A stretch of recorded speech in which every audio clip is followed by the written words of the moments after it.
Alright, so yesterday I posted a video walking you through the Tyranny of Pain boss rush with a Science and Cosmic team. I had Hercules, Human Torch, and Scorpion, and this time around to complete the objectives, we're going to go for a Skill, a Mystic, and a Mutant team. So this has Moleman, Dr. Doom, and Magneto, and I put some of the fights in fast forward just because they're like really straightforward fights pretty much. Like this Moleman fight with Modoc is extremely straightforward. You just need to just do regular hits pretty much. It's the same thing as the Scorpion one in the previous video. It's a really simple fight. What I did though, just because the Modoc AI is so annoying, is that I purposely hit into his block so he'd go unblockable and play really aggressive. That's only if you feel comfortable intercepting him though. I know that some people don't, so that's fine. If you don't, just use Moleman's Unstoppable to intercept. It's a really safe thing to do. Like you can see throughout the fight I do use that sometimes. Right there, I let him hit into my block, and then I go unstoppable, and that counts as an intercept. So it's just like a free intercept, pretty much. So, yeah, that's the whole name of this fight. You don't want to go above 5 monster mass. You always want to make sure that you're below 5 monster mass, because if you have 6, then you can use the unstoppable intercept, which will really mess you up. And if you have above 10, then you will not get the true accuracy, which is not good. So, yeah, you really just want to stay at 5 or below monster mass. That's probably the biggest tip I can give you for this fight. Other than that, it's just a really straightforward Modoc fight. So, yeah. Also, this is my first video showcasing my rank 3 Moleman. I love this guy so much, but I'm going to save that for next week when I actually showcase him, because he's a really new rank up. So I forgot to mention that it will be a long fight, the Moleman versus Modoc, but it's probably the safest fight out there. I think I was running a 10% champion boost at the time of recording that, and even that made it a long fight with the rank 3 Moleman. So it's just really just keep in mind that it is a long fight. Most of these fights are long fights. The only ones that aren't long are I would say Magneto versus Peni Parker, or Doom versus Craven right here. But then again, it's just because my Doom is a rank 4 6-star, so if you're running a 565 Doom, then it definitely will be a long fight. So this is the long but efficient final week run is what I would call it. And yeah, we just Doom cheese. The slaps in 3 times speed is pretty hilarious. Yeah, he's going crazy. Yeah, there's really nothing to this fight. Pretty much, you just get into the corner, throw SP1, and then you just start Doom slapping him. Really straightforward fight. And yeah, that closes that out. So now this is a very sad sight to see. This is the sacrifice of Moleman. I didn't want to do this, but I feel like it was just for the betterment of this run. It would definitely save some time.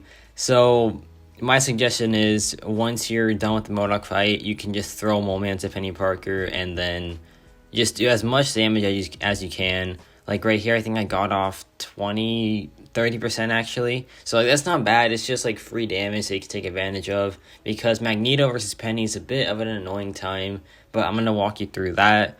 I'm putting that in regular speed as well. But yeah, Moleman versus Penny, you just want to break her shield and then trigger Frenzy and just go absolutely haywire. That's what I did, at least, and it worked out pretty decently in the end. So here I trigger Frenzy, and then you can just do as much damage as you can, pretty much. And yeah, you should get off a good amount of health. If you have a max Sig Moleman especially, then you will get off a ton of health, because he'll get increased crit damage and increased attack rating. So that's my suggestion. I think here I go for the SP2, or not. Wow, I know I die quite soon, which is unfortunate, but yeah, here, because I'm not unblockable now whenever I throw the SP2, so I won't get any increased damage, or I won't bypass her auto block. So yeah, this is a bit unfortunate. I feel I could definitely get off 40 or 50% if I was lucky, or if I went in with higher health. But hey, we got some free damage, so it's completely fine. Alright, but now this is a Magneto versus Penny fight, and I just want to put this in regular speed so I can walk you through what to do exactly. And pretty much you just want... So Magneto has really high block penetration, and that's really, really useful for this fight because you can like hit her shield and you'll be completely fine. And even if you trigger her auto block, you won't like actually get auto blocked, you would just get power burned, which still sucks, but it's something, it's better than just like losing power and like not being able to hit the opponent. Here I mess up big time and I take a hit. I feel like if I wouldn't have taken that hit, I would have soloed this fight. Oh yeah, spoiler, I don't solo this fight. But I think it's still a good enough example to show you what exactly you should do in this matchup.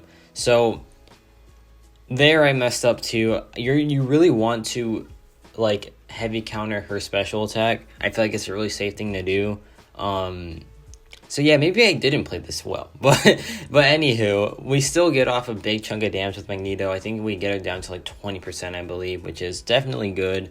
Another thing is her heavy attack is like perfect for Magneto to counter, if you have the correct spacing anyways. So there is a lot of things that Magneto counters in this fight. He counters a special lock, he counters a power lock, his ability accuracy reduction reduces the chance of that happening. Other than that, it's just like a simple standard Magneto fight. Here we popped the SP3, and I was hoping for as many shrapnel bleeds as possible. We had 32 prowess, but we only got 20 bleeds, which is unfortunate. But hey, that's how Magneto works, so you can't really complain. But they burst and do a ton of damage, and now I'm just going to put the rest of the fight in 3 times speed because I don't get off another SP3 pretty much, and it's just a really sad sight to see. Here I was just trying to play around the shield, make sure that I break it in time, but yeah, I don't even know what goes south. Like, I don't even know what I did. Oh yeah, I parried too much, and then I lost like 25% of my health. That was like a really bad idea to do. Yeah, things just weren't looking too bright here, to be fair. And I was like, maybe I can get off one more SP3 because I'm ready 3 with the power, but no, she throws the SP1 and that was it. So I finished off with Doom here. He can actually do this fight pretty decently, I like realized, because the special lock and the power lock doesn't occur if you throw a special attack. And Doom will get like a lot of power because he's Doom, right? So you can just like throw that, like throw your SP1, get power stolen, and then launch your SP3, and you can really just do this fight pretty nicely with Doom. But yeah, he finished it off here, and now we just have the Dragon Man. So given that this is probably the hardest fight of the entire Tyranny of Pain, I will put this in regular speed and just like try to walk you through what to do exactly. So remember, this is a rank 4 Dr. Doom. I believe my boosts have fallen off at this point, so this is just like an unboosted Dr. Doom. And this fight is really, really annoying. Like you saw right there, I already took a hit, so I wasn't really feeling confident in this, but we do get the solo. If you survive Peni Parker with Magneto, then you can use Magneto for this fight. I genuinely do not know which one is the better option. I would assume that Dr. Doom is still the better option, but I feel like if you have a low rank Magneto, like a 5-star rank 5, you can go into Dragon Man, try to get your SP3 off. I don't know if it's going to finish him off or not, but if it doesn't, you can just finish off the fight with Dr. Doom. That's like my thinking. And yeah, so we get into Doom cycle, we get into the SP3, we just do the regular Doom things, and so now we have the 2 Furies up, and from here you can either just try to keep being in the Doom cycle, or you can just cash out on a big SP2. What I do here is I think I try to continue the Doom cycle, but I don't think it works out for me. Like, I try to do the regular combo, I do the hits, the standard Doom stuff, and I mean, it is going pretty well, but then the unblockable happens, and I do luckily get an intercept in, so I can finish the Doom cycle, and now things are just looking really good. Usually, or sometimes, there's a chance where, like, the Dragon Man plays very, very passive, or he just, like, gets unstoppable at the worst time, and he can't do the Doom cycle, but here I got pretty lucky, and I was able to complete the Doom cycle. Just a quick reminder that this guy also has Divine Barrier, which means that he goes immune to Nullify and Stagger every 10 seconds. It makes the fight a lot more annoying, but Dr. Doom can still just power through it. If you play around it perfectly and you like time the staggers perfectly, then you will be able to like perfectly time everything and like Nullify is unstoppable, Nullify is power charges. But also keep in mind that you can nullify the power charges by using Dr. Doom's passive heavy stun. That's probably one of the most important aspects of this fight. You really need to remember that. Like, if he, like, starts turtling up, you can just try to get him with a heavy stun, and then you'll just remove the power gain. So that's perfect. That's why I think Doom is such a good counter for this guy, because he can just use the heavy attack stun to remove the power charge. There I got hit.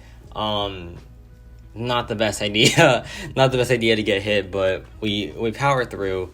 Then again, this is a rank 4 Dr. Doom. But if you are running a 565, I would more than suggest like boosting for this fight, because this is a very long fight, even with the rank 4 Dr. Doom. Like, I don't know what else you would need your boost for. I know Alliance War is definitely one of them, so like if you're really cautious about War, then it's understandable if you don't want to boost for this fight, but just prepare for a very, very long time. But yeah, we're powering through. This fight is very, very long. Right there, you can see that I used a passive stun to get rid of the power charge, and he goes unstoppable. We can't do anything about it because of the Divine Barrier, which is very, very annoying, but it's fine because we're almost done. We're like 3/4 of the way there. That's how you do math. Perfect. But yeah, this fight is so long, man. It's such a long fight. I really do not like this Dragon Man at all. I cannot stand this guy. He was a fun fight with Torch, but that's just because my Torch is rank 4. I cannot imagine the struggle with a 565 Torch. Actually, I did see a comment that someone did solo with the 565 Torch, which is very, very impressive. That's a very annoying fight, even with a 6-star rank 4. So I couldn't even imagine it a 5-star rank 5, but good job to that person. 5-star rank 5 Doom, it will be a safe fight still. It's just going to be very, very long. 6-star rank 3 Doom, it shouldn't be too bad. 6-star rank 3 Magneto should be really good for this fight, I would imagine. 5-star Magneto, maybe not as much. But there we go. The fight is finally done, man. And that concludes this Eternity Pain run. So let me know your thoughts on this team. Let me know if this helped you out. And yeah, that's going to be it for me.